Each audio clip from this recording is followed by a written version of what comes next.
पहले तो ये है कि जो भी फ्लूइड होता है ना, सपोज़ हमारे पास एक बैलून है और इसमें हमने कोई फ्लूइड फिल किया हुआ है बीच में, या पानी फिल किया हुआ है, ठीक है, वाटर है।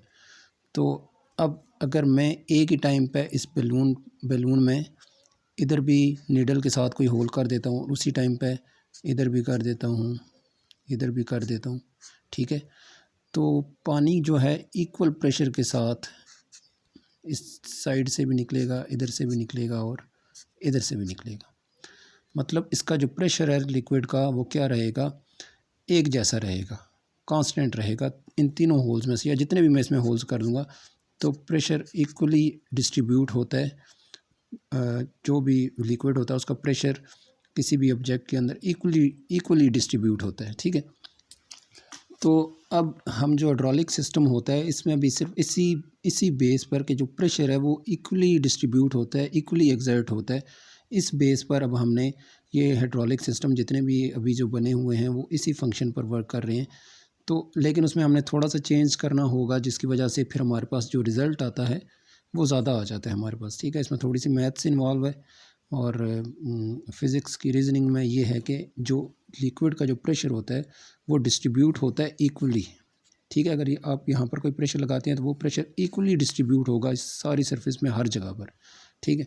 तो ये जैसे ये बैलून है तो इसमें क्या है, वाटर है, पानी है फिल हुआ हुआ, या कोई भी लिक्विड है, फ्लूइड है। तो अगर मैं इसको इसमें एक ही टाइम पर मैं इसमें होल कर देता हूँ तो ये क्या करेगा, हर साइड से, हर होल में से क्या करेगा, इक्वली पानी उसमें से बाहर निकलना शुरू हो जाएगा इक्वल प्रेशर के साथ, ठीक है। तो यहाँ तक क्लियर हो गया कि जो लिक्विड है वो इक्वल प्रेशर एक्सर्ट करता है इसकी वॉल्स पर भी, या इस सिस्टम में भी जो लिक्विड है वो सारा क्या करेगा, इक्वल प्रेशर एक्सर्ट करेगा। अच्छा, अब लेट्स सपोज हमारे पास ये एक शेप है, ठीक है, और इसमें हमने ये लिक्विड फिल किया हुआ है, ठीक है, कोई भी फ्लूइड है इसमें, और उसके बाद ये एक पिस्टन लगा हुआ है जिस पे हम फोर्स लगा के इसको नीचे प्रेस कर सकते हैं, ठीक है। मतलब ये पिस्टन जो है ऊपर भी मूव कर सकते हैं और नीचे भी, और ये सारा ये जो साइन है ये सारे उस फ्लूइड के हैं, ठीक है, जो इसमें फिल है, और ये पिस्टन लगा हुआ है, ठीक है। अगर हम इस पिस्टन को ऊपर से पुश करें, जैसे बाइसाइकिल का पंप होता है उसको हम ऊपर से पुश करते हैं वो नीचे चला जाता है, तो इसी तरह जब हम इस पिस्टन को नीचे की तरफ पुश करेंगे तो मतलब हम इस पर प्रेशर लगाएंगे तो वो प्रेशर क्या होगा, डिस्ट्रीब्यूट होगा इक्वली इस सारी सरफेस में, ठीक है।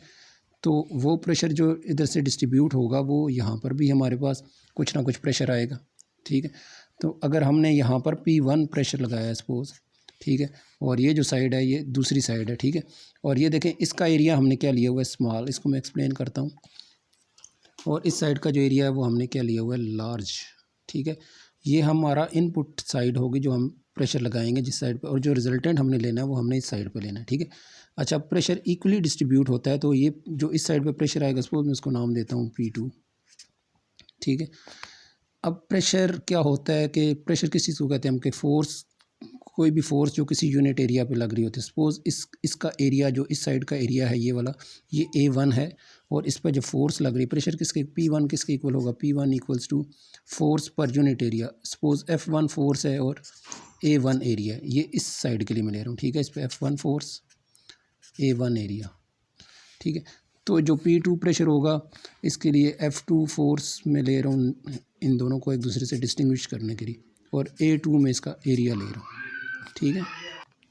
तो A2 में इसका एरिया, इसको इन दोनों को डिस्टिंग्विश करने के लिए, ये P1 प्रेशर था इस साइड पर, F1 फोर्स प्रेशर क्या होता है, फोर्स पर यूनिट एरिया, तो F1 फोर्स ओवर A1 जो इसका एरिया है, ठीक है। इसी तरह जो रिजल्टेंट की साइड पे वो हमने लिया है P2 प्रेशर जो होगा वो उसके लिए हमने फोर्स लेट कर लिया कि F2 फोर्स है और A2 जो है इस साइड का एरिया है, ठीक है। अब मैंने आपको पहले बताया, इसमें भी बताया कि जो प्रेशर है वो इक्वली एक्सर्ट होगा, ठीक है। मतलब P1 जो होगा वो इक्वल होगा किसके, P2 के। तो P1 जो है वो इक्वल होगा किसके, P2 के, ठीक है। तो मतलब यहाँ से P2 क्या आएगा इस इक्वेशन के, जैसे P1 आया था F1 ओवर A1, तो P2 क्या हो जाएगा, P2 जो होता है वो होगा F2/A2। प्रेशर जो होता है फोर्स पर यूनिट एरिया होता है, तो इस साइड पर जो प्रेशर आएगा वो क्या होगा, फोर्स पर यूनिट एरिया। तो इस साइड पर जो फोर्स है F2 से हमने उसको नाम दिया हुआ है, एरिया जो इसका वो क्या है, A2। अब अगर प्रेशर इक्वली एक्सर्ट होता है तो मीन्स के P1 इक्वल आएगा किसके, P2 के। तो अगर P1 इक्वल है किसके, P2 के, तो F1 और A1 हमारे पास जो आएगा वो इक्वल होगा किसके, P2 किसके इक्वल था, F2 और A2, ठीक है। तो अब हम ये चाह रहे हैं कि यहाँ पर हम फोर्स कम लगाएं और यहाँ पर रिजल्टेंट हमारे पास जो फोर्स F2 आ रही है वो ज़्यादा है। तो F2 यहाँ से किसके इक्वल आएगा, ये A2 इधर डिवाइड हो रहा है, उधर जाके मल्टीप्लाई हो जाएगा। तो F2 equals to F1 A2 over A1, ठीक है। ये A2 यहाँ पर डिवाइड हो रहा था, उधर जाके क्या हो जाएगा, मल्टीप्लाई हो जाएगा। तो F2 किसके इक्वल आ जाएगा, F1 इंटू ये जो A2 होगा और डिवाइडेड बाय A1। तो अब ये जो इक्वेशन आ गई F2 equals to F1 A2 A1, हम चाहते हैं कि F2 ज़्यादा हो जाए, ठीक है। तो अब वो ज़्यादा कैसे हो सकता है कि मतलब अगर ये जो रेशो है A2 बाई A1 ये हमारे पास 1 से ज़्यादा आ जाए। देखें जो एरिया 2 हमने लिया ये अगर हम ज़्यादा लेंगे, ठीक है, एरिया 2 जो है ये हमारे पास अगर इसकी वैल्यू ज़्यादा होगी, ये वाला एरिया 2 है और ये वाला एरिया 1, अगर इसकी वैल्यू हमारे पास ज़्यादा होगी तो डिनोमिनेटर कम होगा। तो हमारे पास लेट्स सपोज A2 जो मैं लेता हूँ वो मैं लेता हूँ, सपोज एरिया जो है ये वाली इस साइड का मैं लेता हूँ 10 मीटर स्क्वेयर, ये इस साइड का जो एरिया, और इस साइड का जो एरिया लेट्स सपोज वो कितना है 5 मीटर स्क्वेयर, या इससे भी कम ले लेता हूँ 2 मीटर स्क्वेयर। तो अब इसकी जगह जब मैं 10 पुट करूँगा और इसकी जगह जब 2 पुट करूँगा तो 10 2 से डिवाइड होगा तो 5 आ जाएगा, ठीक है। तो ये 5 जो है जैसे मैं लिखता हूँ F2 equals to F1, area 2 मैंने दिया 10 मीटर स्क्वेयर, एरिया 1 मैंने दिया 2 मीटर स्क्वेयर। तो ये मीटर स्क्वेयर कैंसिल, 2 1 ज़ा 2 2 5 ज़ा 10, 5 इंटू F1 मतलब F2 जो है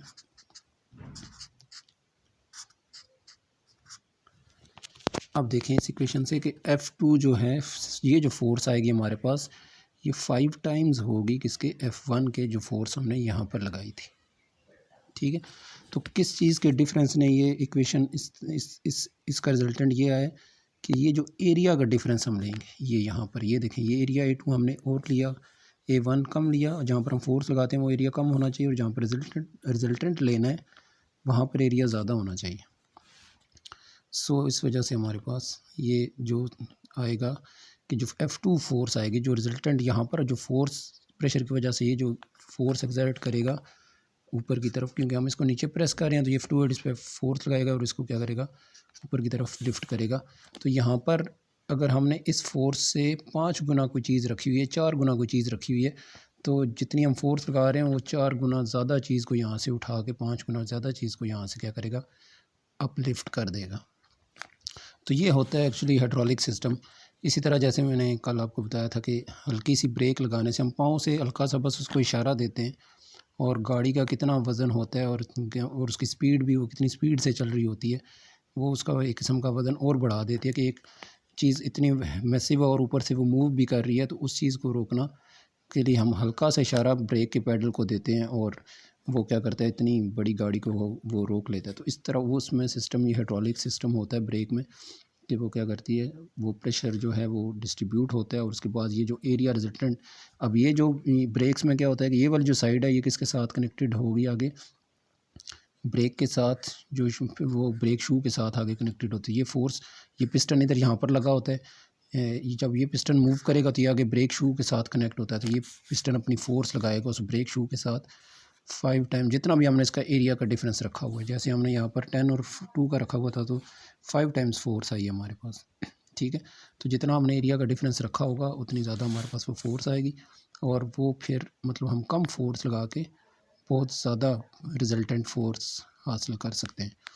तो ये सिस्टम होता है हाइड्रोलिक में। ऐसा ट्रॉलीज़ आपने देखी होंगी जो कि जैक वाली होती हैं, जिसे उसमें भी हाइड्रोलिक सिस्टम होता है। तो उनमें भी यही हो रहा होता है कि वो मतलब उसमें इतनी ज़्यादा ईंटें होती है, बजरी होती है, रेत होती है, इतनी वज़नी चीज़ें होती हैं और लेकिन वो उनको ईज़िली अपलिफ्ट कर देती है। वो किस वजह से, उसमें भी हाइड्रोलिक सिस्टम में यही यूज़ हो रहा होता है। उम्मीद है कि आपको समझ आ गई होगी।